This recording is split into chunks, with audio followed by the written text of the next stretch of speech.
The trope I hate the most is when the heroine forgets that she's part of the story that she isekai'd into. Okay, if you came for the answer to my title, there you have it, feel free to click off, but if you want some more details, I'm about to complain a lot. Before we dive further, this is the most niche upon niche of topics that you'll ever hear about. We're breaking down the broad term of isekai down to a specific subsection, historical romance fantasy in another world, manhwa edition. This is about a woman who's transported into another world as the villainess, the side character, the maid, anyone but the real story's main character. Here's how you know the story will follow the exact trope. If she says, "He'll never fall for me, not when he meets the heroine," there's no way I can fall in love with him because once this contract is over, he'll definitely kick me out. All I have to do is stay safe until he meets the female lead, and then I'm out of here. Stop.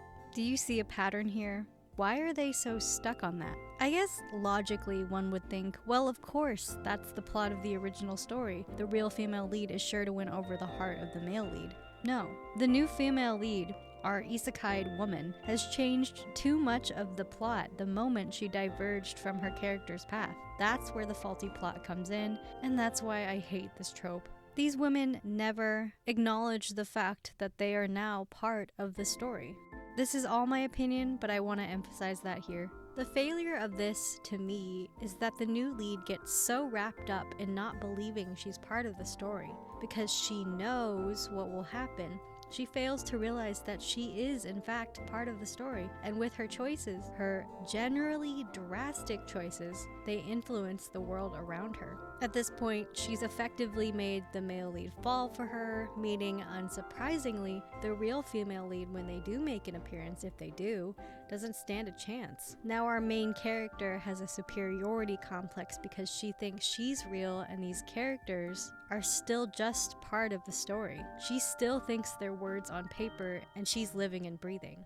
When she finally does start to have romantic feelings for the lead who is cold and could never love her, the lead who is destined to be with the female lead, she then tries to suppress these thoughts. And as an audience member, that is the most frustrating thing in the world. I suppose this is typical of most stories. There's always a denial stage in developing feelings for someone. But when you've read a lot of these, it gets a little tiring. In an ideal story, our new female lead would say, "F it, this is my world now. I live here, what happens, happens, and then roll with it." If she falls for the guy, she falls for the guy. Side note, that's why I like returners over isekais. No stepping back and pretending you don't have feelings for him when you clearly do, when you're blushing at every single thing he does. If you want to torture yourself like I do, someone who still will read the story regardless of this trope, here are some examples, which despite my hatred, I still do enjoy them.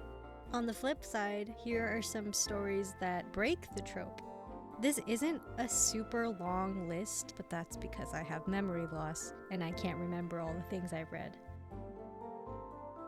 So why am I making this video? Here's my legitimate gripe. When you spend a lot of your time reading these, and you actually spend money, especially if you're reading legitimately, then it's a waste of your time if you read a story that upsets you and you end up dropping halfway through because of the excess pushback of the main character. There's a huge difference between the stubbornness of not falling for a bad guy when he's actually trash versus pretending not to fall for a good guy because you believe a woman better than you is around the corner. This also kind of delves into a whole other issue where women in these stories sometimes aren't allowed to be confident in themselves. But that can be a whole other video. At the end of the day, this is just my opinion, and if you love this trope and maybe think, wow, this is how I'd behave too if I were isekai'd, that's okay too. I've spent hours and hours and hours and money reading all kinds of romance fantasy, so I wanted to share my opinion and maybe get yours too. Of course, there's a ton of these stories, and some of the ideas and tropes are going to overlap,